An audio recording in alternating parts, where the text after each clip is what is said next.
Hello, beautiful humans. Welcome to this week's episode. So happy to be here. My voice is a little croaky because I've had this weird thing going on for the last week or so and a little bit congested still, but we're here, we're showing up, and we're here for this week's episode, which is all around how we can't outthink or positive vibe our way out of a tough day of motherhood. And it's so interesting because when I first started in the personal development realm, which was after I'd had my first son, my eldest, a lot of what I was reading and learning and all the things was around positive mindset and using positive affirmations. And I am all for that. And there is so much research and evidence around how using positive affirmations and having a growth mindset is so important and can help to rewire and build new neural pathways in our brain.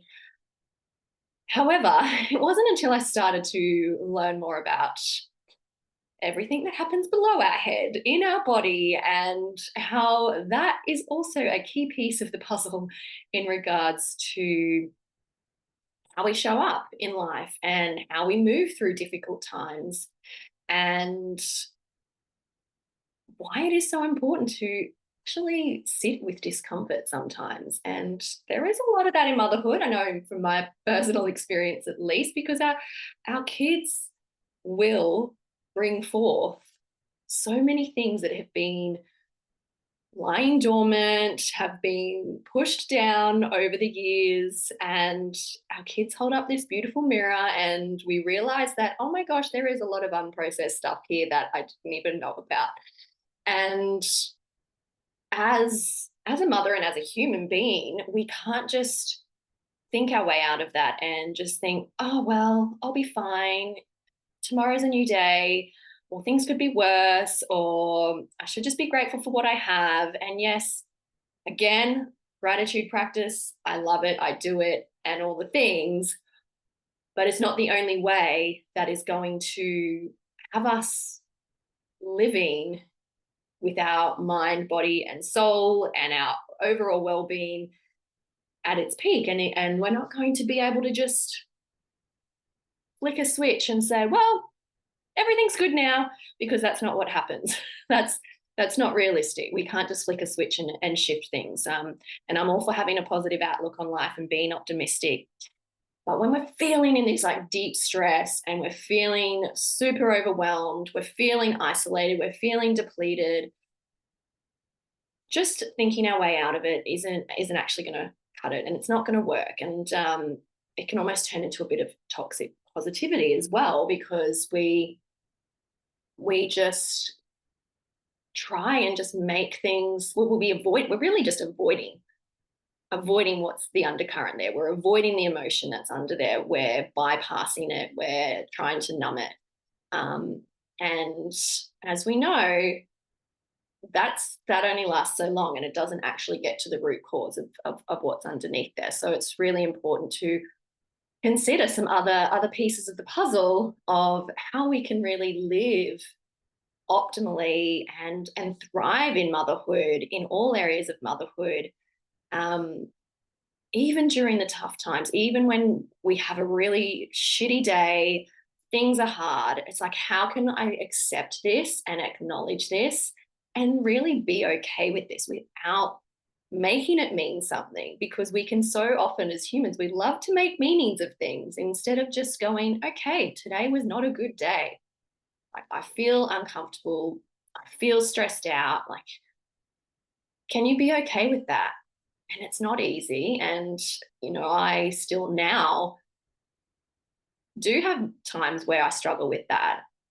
And I have come so far. I can acknowledge and accept and still give myself compassion and kindness and do things that are going to support me to process that and to feel that and to be in the discomfort, even through those hard times. And when we do that, that's when we start to build our capacity and widen our window of tolerance to be able to sit with hard times, really, without spiraling and without going into the guilt and the shame and completely being completely consumed by the overwhelming stress. So yeah, really the other things that are going to impact our health and are going to impact how we move through those and navigate those challenging times and those hard days. It's really about how we look at our body. So from our nervous system perspective, but then also just how we connect with our body more, and also looking at the community we're building, the support we have, because we're not meant to go alone and do things alone as a mother and as a human. It's important to have supports there for you, whether it's a friend, whether it's a mentor or a coach, whether it's a therapist, whether it's a mum group or somewhere who you can just vent to and seek support from. Because when we bottle it up, that just, again, and push things down or sweep them under the carpet, which many of us are so good at doing, because most of us are probably have done that most of our lives. They're going to, as I said before, they're going to come out at some point, or they're going to manifest in other ways, whether that's through illness or disease or things like that, because our body, I don't know if you've heard of the book, but our body does keep the score. Our body does store things. And if we keep just pushing them down and not allowing them to flow through us, they become stuck. So connection with others, and obviously, as I said before, our nervous system, like that is something I speak to a lot. And it's so, for me, had been really about, has been and continues to be, understanding what triggers me, especially my kids, understanding and having that awareness. Such a really, really powerful first step to have is starting to have that awareness. Like, when am I being triggered? What is it? And this does take a lot of reflection, because often it's after the fact we realize. But understanding those triggers and what activates your system and what puts you into that survival, that fight flight mode, when your kids may not be, well, your perception is they're not listening to me, and maybe they're not. Or the talk back, or the tantrums, the noise. Like, there's so many different things that. And it's different for some, but there's often a common thread.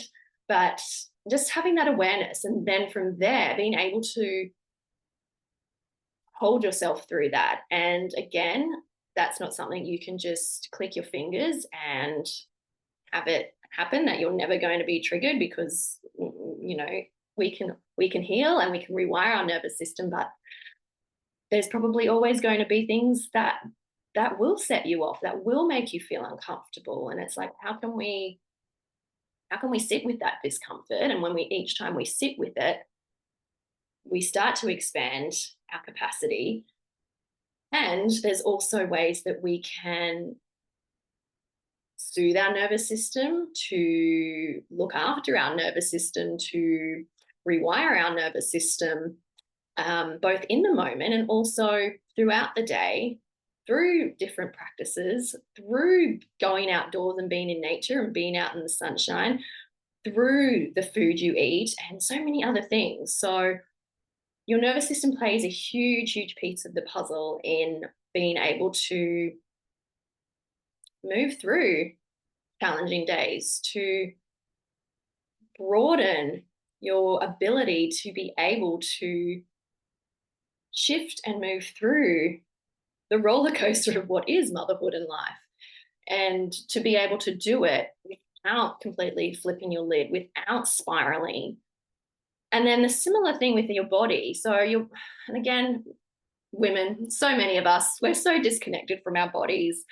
And for me, again, this happened after having kids. The realization of how disconnected I was from it was pretty confronting, because I spent years of numbing and avoiding my feelings, and probably was never taught the skills in how to process them, how to actually feel them and feel safe to do that.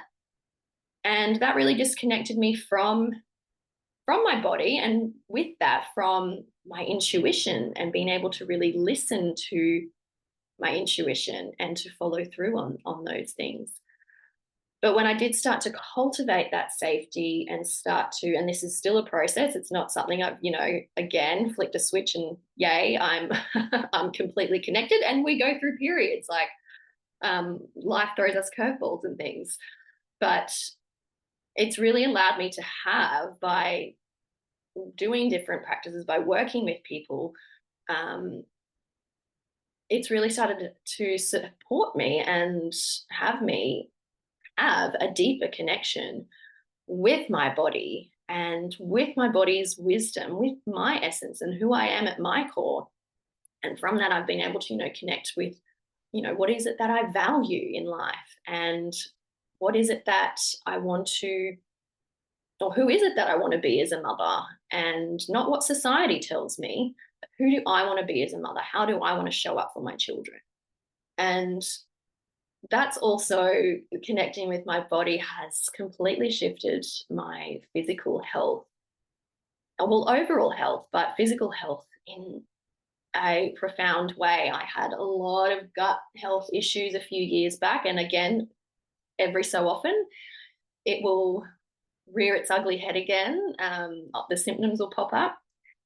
And again, because I'm so aware of it now and I know when it happens, that typically it's stress related, I'm dysregulated, and I'm able to shift and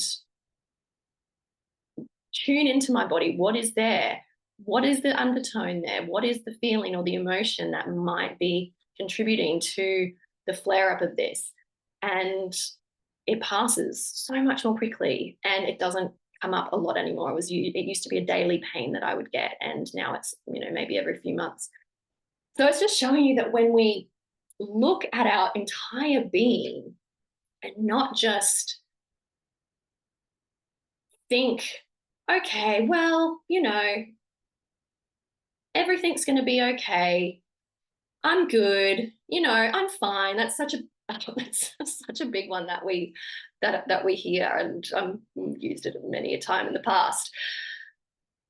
But when we look at ourselves as a mother, as a woman, as a human being, as a whole, not just a head, not just a mind and a brain, but as a body, as a nervous system, as a soul, as an energetic being, and how all of that impacts our health and how we move through and navigate quote unquote bad days or hard days or really, really, really tough moments with our kids. And let me tell you, I have had many of them more recently.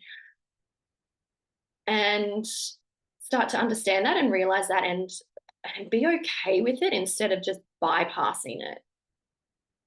And it takes practice, it takes time. It's not just something that is you're going to feel good about. And it will make such a difference. It will make such a difference in how you feel. You will give yourself more compassion. You will start to let go of things with so much more ease. And when you connect more with yourself and have a deeper connection within and understand yourself on a deeper level, and then have that support around you as well, it makes such a difference with how you show up in life. And it has this ripple effect into your relationship with your kids and your family. And that's been a huge thing for me. And when I do have hard days now, I can honestly say now that I give myself the space to feel it. And it might not be on that same day, because sometimes we're not ready to go there, and that's okay. It might be the next day or the day after. When we do, then we start to let go. We don't start to just hold on to things all the time. And we don't spiral into shame and guilt, and we don't get stuck in it. It's okay to still feel guilt, or you don't get stuck in it. And life feels more in flow. It has for me anyway. So I wanted to leave it at that for today. I hope that's given you some insight, some food for thought, and maybe you're someone who is a positive thinker and don't not be like, really. I think having like using affirmations, I mean, I use mantras and affirmations. I use them in a way that allows me to express what I'm feeling and helps me to cultivate a sense of safety and a sense of compassion, while simultaneously I can still be in discomfort. So the mind and rewiring our brain and our thought patterns and all of that, it has so many benefits and is powerful as well. We need to look at the mind body connection and how we can um, look at ourselves as a whole being, and not just a mind and not just the brain. All right, beautifuls. Thank you for tuning into this week's episode, and I will see you next week.